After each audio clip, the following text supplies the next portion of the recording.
ডাকসু পিছানোর কোনো পায়তারা হয়, সেই পায়তারা ঢাকা বিশ্ববিদ্যালয়ের শিক্ষার্থীরা সহ্য করবে না। ঢাকা বিশ্ববিদ্যালয়ের ভোটাররা আমাদের ভোট দেওয়ার মধ্য দিয়ে বিজয়ী করবে।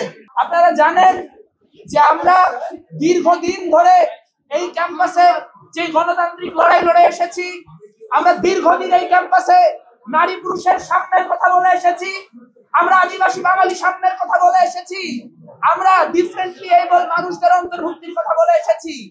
আমরা এই ক্যাম্পাসে শুধু মানুষ নয়, এই ক্যাম্পাসের যে পরিবেশ, এই ক্যাম্পাসের যে পশু পাখি, তাদের কথা বলে এসেছি। সেই সর্বপ্রাণের সম্মেলন ঘটানোর জন্য আমরা যে অন্তর্ভুক্তিমূলক প্যানেল নির্মাণ করেছি, সেই প্যানেলের শুভযাত্রা গতকাল থেকে শুরু হয়েছে। আপনারা দেখতে পাচ্ছেন সামাজিক যোগাযোগ মাধ্যমে আমাদের প্যানেল নিয়ে প্রচুর পরিমাণে উৎসাহ, প্রচুর পরিমাণে বিষোদ্গার হচ্ছে। এই বিষোদ্গার আমাদের আশা জাগায়, তার কারণ প্রতিক্রিয়াশীল শক্তি যে শনাক্ত করতে পেরেছে তাদের প্রধান শত্রু এই ক্যাম্পাসে কে, এটি আমাদের আনন্দের জায়গা, এটি আমাদের বিশ্বাসের জায়গা।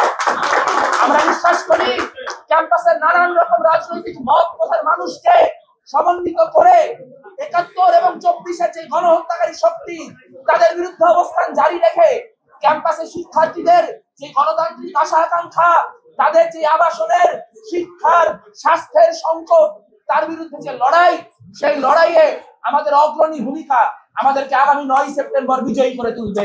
এক্সট্রিম মশার কয়েল প্ল্যান্ট ফাইবার দিয়ে তৈরি, ডেঙ্গু, চিকুনগুনিয়া বাহি সহ যে কোনো মশার বিরুদ্ধে দেয় এক্সট্রিম সুরক্ষা। আমরা বিশ্বাস রাখি এই যে নির্বাচন, সেই নির্বাচনের মধ্য দিয়ে বাংলাদেশে এক ধরনের ছাত্র প্রতিনিধিত্বের যে লড়াই, সেই ছাত্র প্রতিনিধিত্বের লড়াই অনেক দূর এগিয়ে যাবে। কিন্তু আমরা একই সঙ্গে দেখতে পাচ্ছি প্রশাসনের অদক্ষতা, আমরা দেখতে পাচ্ছি প্রশাসনের পক্ষপাতমূলক আচরণ, আমরা দেখতে পাচ্ছি যে একদিকে গতকালকে মিটিং করে তারা বলেছেন, তারা নাকি জানিয়েছেন যে আসলে হলে যে পরিবর্তন, হলের রাজনীতির রূপরেখা কি হবে তা তারা ডাকসুর আগে নির্ধারণ করবেন। এটা আমরা অনেক দিন ধরে দাবি জানিয়ে আসছিলাম, কিন্তু আমরা স্পষ্ট করে বলতে চাই, এর মধ্য দিয়ে যদি ডাকসু পিছানোর কোনো পায়তারা হয়, সেই পায়তারা ঢাকা বিশ্ববিদ্যালয়ের শিক্ষার্থীরা সহ্য করবে না। সকল দাবি দাওয়া মেনে নিয়ে নির্বাচনের জন্য একটি ফেয়ার গ্রাউন্ড তৈরি করে ৯ সেপ্টেম্বরই এই নির্বাচন অনুষ্ঠিত করতে হবে এবং সেই নির্বাচনে বাংলাদেশের সকল প্রান্তিক জনগোষ্ঠীর মানুষ আমাদের সমর্থন করবেন, আমাদের পাশে দাঁড়াবেন এবং ঢাকা বিশ্ববিদ্যালয়ের ভোটাররা আমাদের ভোট দেওয়ার মধ্য দিয়ে বিজয়ী করবেন।